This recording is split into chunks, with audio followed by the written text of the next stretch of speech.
naman tayo. Ito ang aking pamangkin si Bianca. Ngayong araw na to ay papakita namin sa inyo kung paano manahina ang basahan na bilog. Ganito ang aking tahi na bilog na basahan. Ayan. Oh, yan na. Ito ang aking sewing machine. Sewing siya. Heavy duty high speed sewing machine. Ano, suki. Ito ang aking basahan. Ayan. Pwede mo ilagay dyan? Yes. Pwede mo ilalagay mo. Ayan, dyan. Ayan, nakikita nyo ako guys. Ganyan. Ganyan. Magmamas tayo para hindi pumasok ang alikabok sa ating ilong.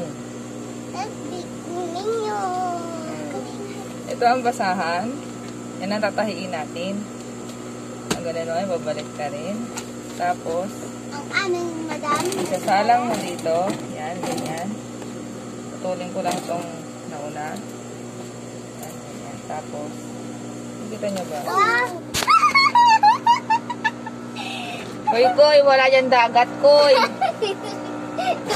Ay, ganito. Lang! Gulo-gulo. Yan, ganyan, guys. Ano talaga ilalagay camera?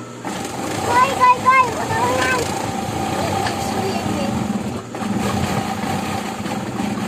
Yan, ganun lang. Para mas malapit. Hindi na ako kita.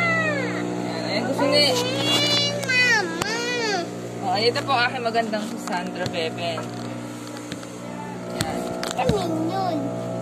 Minion. Okay, bye-bye na.